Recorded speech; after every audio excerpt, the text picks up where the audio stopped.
BA प्रथम वर्ष के विद्यार्थियों, क्लास में आपका स्वागत है। हम यण संधि के बारे में पढ़ रहे थे। यण संधि में हम अब तक 5 सूत्र पढ़ चुके हैं। गुलाम जैसी अब छठा सूत्र मैं आपको बता रही हूँ। देखिए, छठा सूत्र है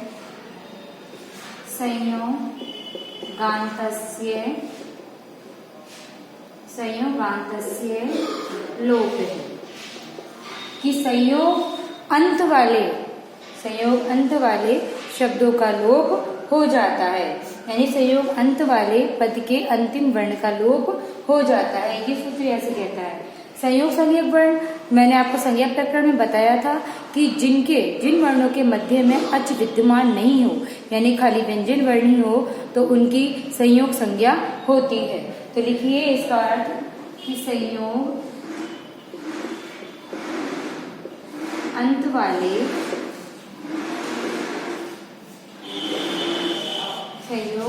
वाले पद के अंतिम वर्ण का लोप हो जाता है, यानी कि संयोग संज्ञक जो पद होगा उसके अंतिम वर्ण का लोप संयोगान्तस्य लोप है सूत्र के माध्यम से हो जाएगा। उदाहरण मैं आपको बताती हूँ। उदाहरण हमने पढ़ा था, ऊपर पढ़ी गए थे सु द ध य प्लस था अपना उपास्य, ठीक है ना। एक के स्थान पर यह आदेश हो गया था, कोई अंची से द्वित वर्ण हो गए थे अनचित से झलाम झ सूत्र से प्रथम ध को द वर्ण जश्वर्ण आदेश हो गया था। अब देखिए द ध य इन तीनों के मध्य में अचवर्ण विद्यमान नहीं है, अतः इन तीनों की हलो अनंतरा संयोग सूत्र से इनकी संयोग संज्ञा होगी, ठीक है। तो आप लिखेंगे कि मतलब यहाँ पर द ध य इन तीनों वर्णों की संयोग संज्ञा होने के कारण उपरोक्त सूत्र से संयोगान्तस्य लोप सूत्र से द ध य यानी कि संयोग संज्ञक पद के अंतिम वर्ण य का लोप हमें इस सूत्र से प्राप्त होता है।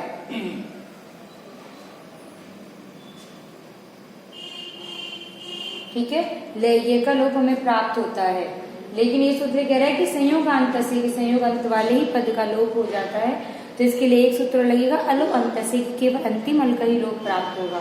तो देखिए ये आपका अर्थ है कि संयोग अंत वाले पद के अंतिम वर्ण का लोप हो जाता है। उदाहरण सु द ध य उपास्य कि द ध य ये तीनों संयोग संज्ञक वर्ण, क्योंकि इनके मध्य में अच विद्यमान नहीं है, अतः अच विद्यमान नहीं होने के कारण द ध य के संयोग संज्ञक पद के अंतिम वर्ण का लोप प्राप्त होता है, ठीक है। इतना आपको लिखना है। इसके बाद नेक्स्ट सूत्र लगेगा, लेकिन ये सूत्र से ये भी प्राप्त हो रहा है कि संयोग अंत वाले पद का ही लोप हो जाता है, यानी पद का ही लोप हो जाता है, ठीक है। इसके समाधान के लिए एक सूत्र और है इसके आगे, वो हम देखते हैं।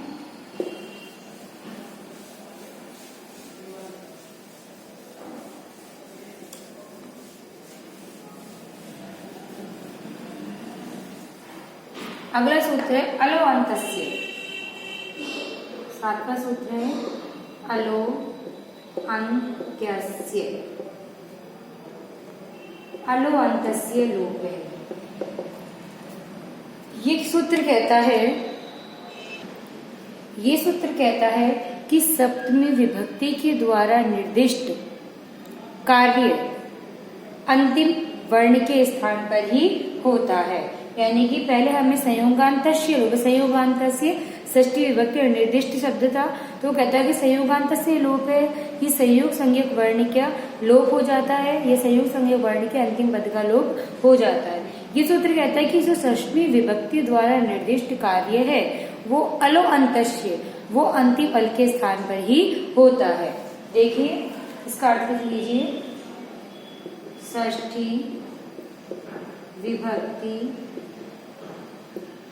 द्वारा निर्दिष्ट कार्य अंतिम अल अल से तात्पर्य है कि सारे वर्ण आ जाएंगे, इसमें स्वर हो या व्यंजन हो, सारे वर्ण आ जाते हैं अल में। अंतिम अल वर्ण के स्थान पर होता है। ये इसका अर्थ है कि षष्ठी विभक्ति के द्वारा क्रियमान कार्य अंतिम अल वर्ण के स्थान पर ही होगा, यानी कि अंतिम वर्ण के स्थान पर ही होगा। उदाहरण देखिए, उदाहरण वही चल रहा है अपना सु, द, ध, य और उपास्य है। ठीक है, ये उदाहरण चल रहा है। इसमें हमें पूर्व पद से यह संयोगांत से लोग संयोग संज्ञक वर्ण के अंत का लोप हो जाता है। अब ये सूत्र क्या कहता है कि यह जो लोप होगा केवल संयोग संज्ञक पद के अंतिम वर्ण के स्थान पर ही होगा। तो यहाँ पे लिख सकते हो, यहाँ पर द, ध, यह संयोग संज्ञक वर्ण है। संयोगांत से लोप है सूत्र से संयोग संज्ञक वर्ण के अंत का लोप प्राप्त होता है और अलो अंतस्य की परिभाषा के अनुसार वो लोप अंतिम संयोग संज्ञक वर्ण य के स्थान पर ही हमें प्राप्त होता है। अतः संयोग संज्ञक वर्ण य का लोप हमें प्राप्त होता है। ठीक है, इतना ही लिखना है। दोबारा सुन लीजिए, सु, द, ध, य उपास्य, यहाँ द, ध, य इन तीनों वर्णों की इन तीनों वर्णों में संयोग संज्ञक वर्ण होने के कारण से संयोग संज्ञक वर्ण होने के कारण से संयोगांत से लोप सूत्र संयोग संज्ञक वर्ण के अंत का लोप हमें प्राप्त होता है और अलो अंतस्य की परिभाषा के अनुसार यह लोप अंतिम संयोग संज्ञक वर्ण के स्थान पर ही अंतिम संयोग संज्ञक वर्ण के स्थान पर ही हमें प्राप्त होता है। लेकिन आगे एक सूत्र लगेगा जिससे इसका निषेध भी हो जाएगा, तो वो सूत्र मैं आपको बताती हूँ। देखिए,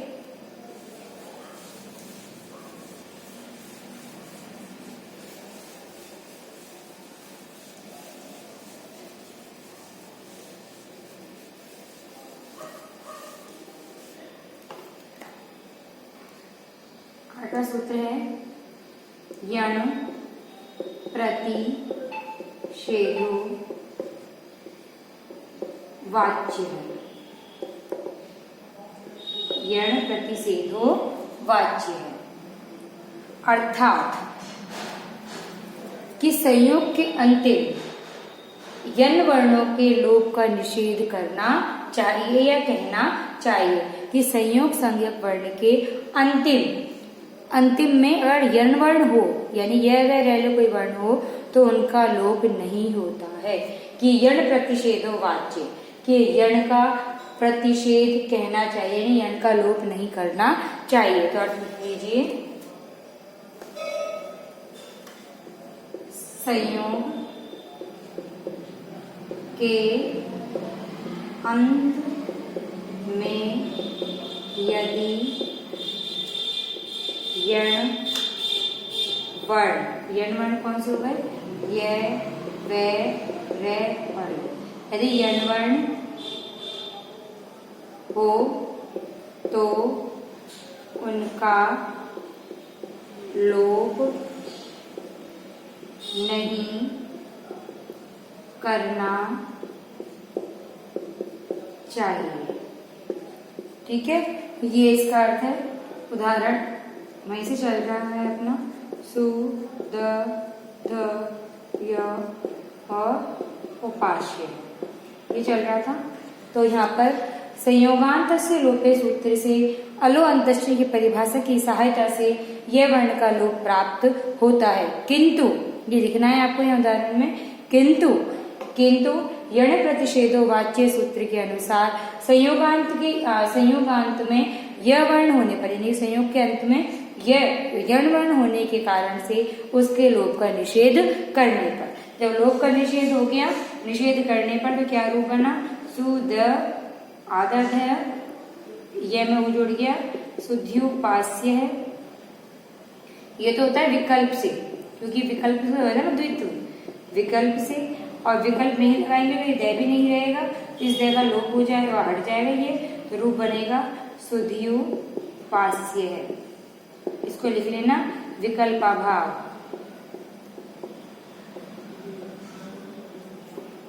शुद्ध्युपास्य रूप सिद्ध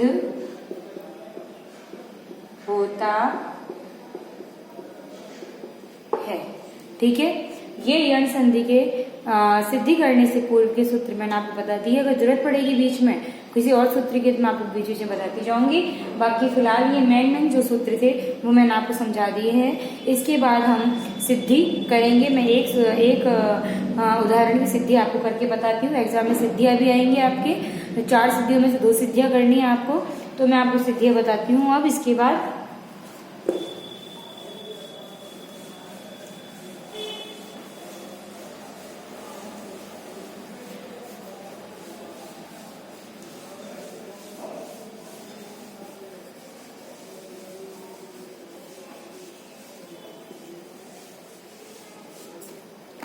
देखिए 2 रूप चलेंगे यहाँ। एक तो है सुध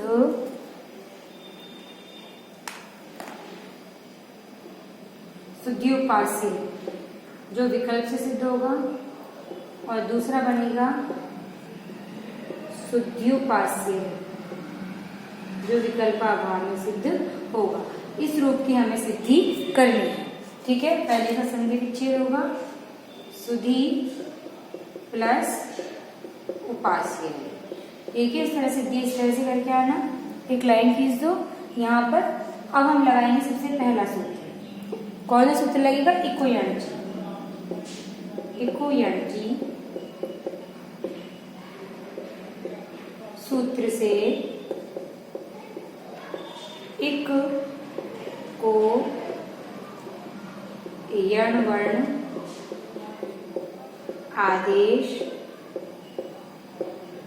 ठीक है, इको यणची सूत्र से इक को यणवर्ण आदेश प्राप्त। ठीक है, कोई दूसरा सूत्र की सहायता और लेंगे हम। दूसरा सूत्र था हमारा कौन सा था?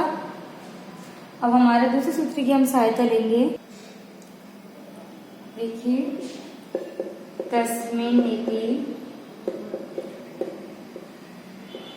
निर्दिष्टे पूर्वस्य सूत्र की सहायता से ई को ये, क्योंकि इको यणची सूत्र से एक ही आदेश प्राप्त हो रहा है, लेकिन इसमें सहयोग करेगा तस्मिन् इति निर्दिष्टे पूर्व सूत्र से एको यह वर्ण आदेश करने पर। ठीक है, पहले आदेश होता है फिर कार्य होता है। इसकी ध्यान लिखेंगे जस्ट नीचे वाली लाइन में। आदेश हो गया सु ध य और हो गया पार्श्व।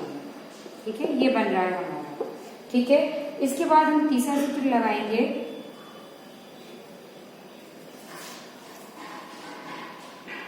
अनचीचय। स्थानीय अंतरतमा भी लिख सकते हो तस्मिन् इति निर्दिष्टे पूर्वस्य तथा स्थानीय अंतरतमा सूत्र की सहायता से ई को ये वर्ण आदेश करने पर वो सूत्र लगा भी सकते हो। ठीक है, इसके बाद में अनचीचय सूत्र से, समझा मैं आपको चुकी हूँ सारा, डायरेक्ट लिख रही हूँ। सूत्र से ध्य को द्वित्व आदेश। ठीक है, करने पर ध्य को द्वित्व आदेश हो जाएगा तो सु ध य और उपास्य। ठीक है, 4 सूत्र हम लगाएंगे। कौन सा लगाएंगे? झलाम झस झसी। झलाम झस झसी सूत्र से प्रथम ध्य को, ठीक है, ध्य को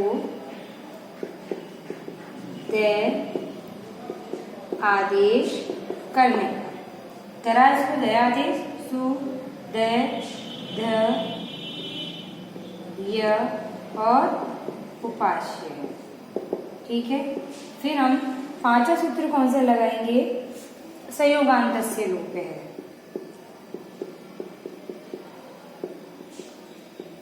अभी मैंने आपको पढ़ाया भी संयोगान्तस्य लोपः से ये, एक मिनट, संयोगान्तस्य लोपः से संयोगांत का लोप प्राप्त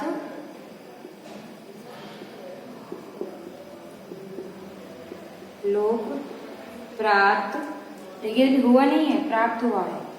ठीक है, फिर अगला सूत्र हमारा क्या लग जाएगा संयोगांत का लोप प्राप्त होने पर, अलो अंतस्य, अलो अंतस्य, अलो अंतस्य से अंतिम अल ये का लोप प्राप्त, किंतु इससे भी लेकर लोप प्राप्त हो गया, किंतु ऊपर का मिटा रही है थोड़ा सा, किंतु हम यहां से शुरू कर रहे हैं, ये सूत्र हटा रही हूं आपकी,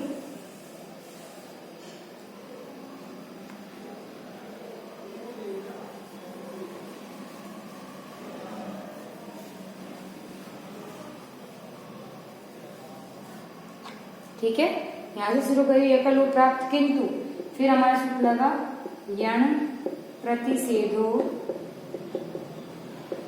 वाच्य। ठीक है, ये सूत्र लग गया, से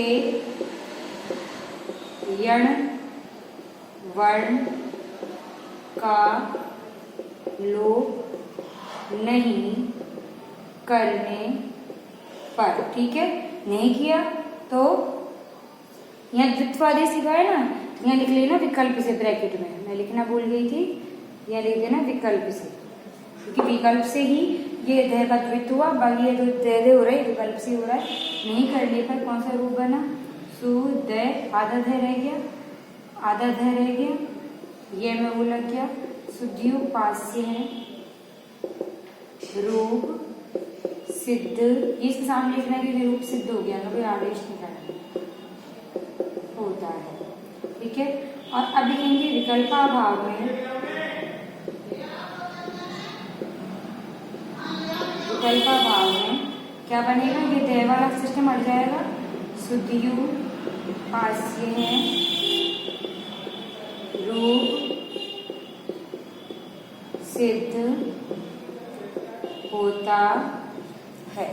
ठीक है, इस तरीके से तुम्हें पेपर में सिद्धि करके आनी पड़ेगी। ठीक है, ये सिद्धि मैंने आपको बता दी है। नेक्स्ट जो सिद्धियां हैं संधि की वो मैं अगले वीडियो में आपको बताऊंगी। आज के लिए इतना ही।